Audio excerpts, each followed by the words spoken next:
grand direct des médias, Jean-Marc Morandi. Et le fait média du jour, c'est donc le retour de Secret Story après des semaines d'incertitude. Le groupe TF1 a donc confirmé hier le retour à l'antenne de sa télé-réalité d'enfermement pour une 10e, mais aussi pour une 11e saison. Jérôme Yanichenko, bonjour. Bonjour Jean-Marc. Vous êtes notre expert média. C'est un retour qui a été, il faut bien l'avouer, très long à se dessiner. Oui, les négociations ont été particulièrement longues entre le groupe TF1 et Endemol, producteur du programme. Beaucoup plus longues que pour le renouvellement des saisons précédentes. Résultat, il n'en fallait pas plus pour laisser planer le doute sur l'avenir de l'émission. La rumeur d'une disparition de Secret Story courait chez les journalistes médias. Une rumeur qui a donc été balayée définitivement hier. Secret Story reviendra bien à l'antenne à la fin de l'été. Si les négociations ont pris autant de temps, c'est à cause d'une histoire de gros sous. La Une voulait resserrer les coûts de son émission de télé-réalité. C'était une demande d'Ara Aprikian, le directeur général des contenus du groupe, qui voulait remettre à plat le modèle économique de Secret Story. Après de longues semaines, les discussions ont donc abouti. Elles ont même abouti au-delà des espérances des inconditionnels de la Maison des Secrets, puisque TF1 et Endemol n'ont pas signé pour une, mais pour 2 saisons jusqu'en 2017. C'est certainement cette prolongation à moyen terme qui a convaincu le producteur à consentir quelques efforts financiers. Le signe aussi que les relations entre Endemol et la chaîne sont loin, très loin d'être rompues. Et ce matin, en exclusivité sur Europe 1, on peut vous révéler quel sera le dispositif à l'antenne. Eh bien, comme la saison dernière, il s'agira d'un dispositif partagé à la fois entre TF1 et NT1. TF1 diffusera les hebdomadaires le vendredi soir en deuxième partie de soirée. En revanche, il n'y aura plus d'after. C'est la première victime de la réduction des coûts demandée par la chaîne.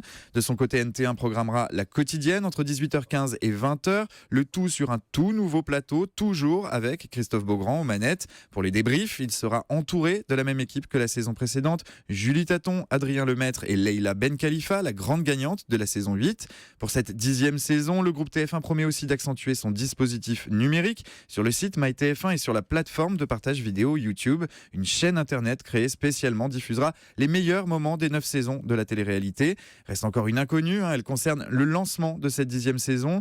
Historiquement, toutes les éditions de Secret Story ont été lancées en prime time sur TF1, mais l'an passé, ce lancement avait attiré seulement 2 200 000 téléspectateurs. Un sérieux revers pour la Une, qui réfléchirait donc à le diffuser en deuxième partie de soirée.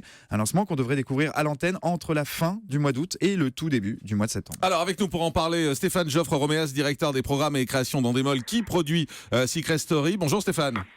Bonjour Jean-Marc, bonjour à tous. Merci beaucoup d'être en direct avec nous ce matin sur Europe 1. D'abord, à l'instant, Jérôme Yanichenko posait une question sur le lancement de l'émission. Ce sera en prime sur TF1 ?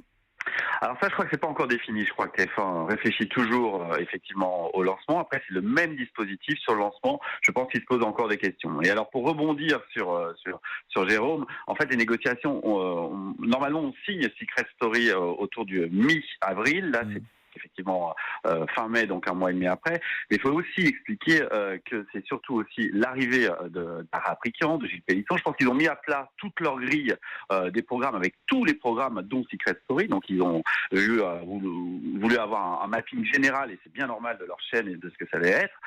Après, également, c'est un gros dispositif pour TF1. C'est 3 mois d'antenne, c'est un dispositif sur NT1, sur TF1, c'est un dispositif digital. Donc c'est pas un petit programme. L'objectif, c'était aussi de vous faire baisser les prix ? L'objectif, c'était de trouver le bon prix, la bonne optimisation par rapport à la télé de 2016. Donc de vous faire baisser les prix ?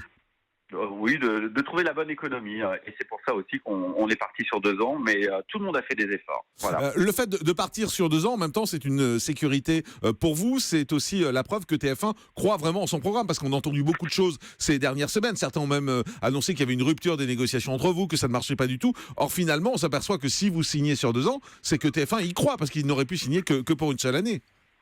Je vais être très franc avec vous, TF1 a toujours cru à ce programme. Donc l'année dernière, on a eu une des meilleures études qualitatives sur ce programme. On a renoué avec le soap familial cher à TF1, où il y a l'amour, l'amitié, où il y a le jeu, où il y a enfin vraiment la dimension humour également sur une télé-réalité. C'est la seule télé-réalité en direct, c'est-à-dire que par rapport à toutes les autres séries-réalités sur toutes les chaînes, et vous savez de quoi je parle, mon Jean-Marc, il y a effectivement la pression du direct et le fait que les téléspectateurs sont vraiment les uniques personnes qui peuvent choisir le gagnant ou la gagnante. Donc je pense que c'était une marque forte pour le groupe TF1, pour le rapport avec les jeunes. C'est une marque forte également pour nous.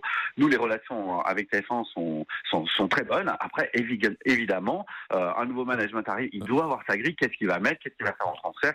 Enfin, c'est tout à fait normal. Ouais, il y a une question quand même, parce que moi, il y a une chose qui me surprend dans ce dispositif, c'est que TF1 renouvelle le vendredi soir en deuxième partie de soirée. Les scores l'année dernière n'étaient pas exceptionnels. Autant ça a vraiment cartonné sur NT1, ça a boosté la chaîne et on a eu le sentiment que pendant toutes les semaines de diffusion, c'est Secret Story qui a tenu NT1 très haut.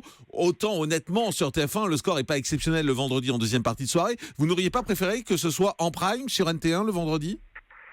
Écoutez, après, c'est vraiment la décision du diffuseur. Moi, je pense que l'année dernière, on était diffusé très tard parce qu'on avait des leadings des fois avec des matchs de rugby, des programmes qui finissaient très tard. Donc, c'est vrai que c'était un peu tard.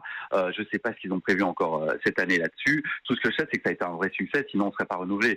Vous savez, en télévision, il y a la base. Soit ça marche, soit ça marche pas. Et je pense qu'ils étaient satisfaits des audiences. Et effectivement, 12% sur les ménagères sur NT1 pour une première saison. C'est-à-dire que c'était une chaîne qui n'avait jamais fait de télé-réalité.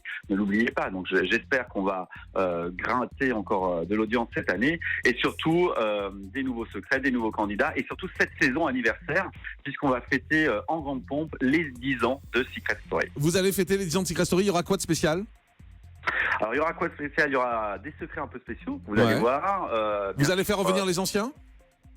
Écoutez, pour un anniversaire, en général, on fait revenir tout le monde. Ah ouais, on va faire revenir les anciens, mais on va les faire revenir d'une autre manière. Donc, d'accord, voilà, y compris les premiers, des premières saisons. Écoutez, j'ai très envie. Donc voilà, pour l'instant, on est en train de travailler avec les équipes de TF1, mais je peux vous dire qu'il nous manque juste 4 personnes pour le casting. Ouais. Donc on a un casting très puissant. Et ce qui compte également dans ce Secret Story, c'est le casting, les personnages et les secrets. Très bien. Et les anciens pourraient être en permanence dans la maison? Il pourrait y en avoir parmi les candidats ou pas?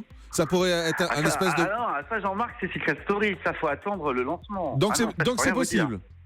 Ça j'en sais rien. Donc ça va arriver. Je n'en sais rien. Merci Stéphane Joffre. Jean-Marc le dit. Merci beaucoup. Merci Stéphane Joffre d'avoir été avec nous, directeur des programmes et création en temps des modes.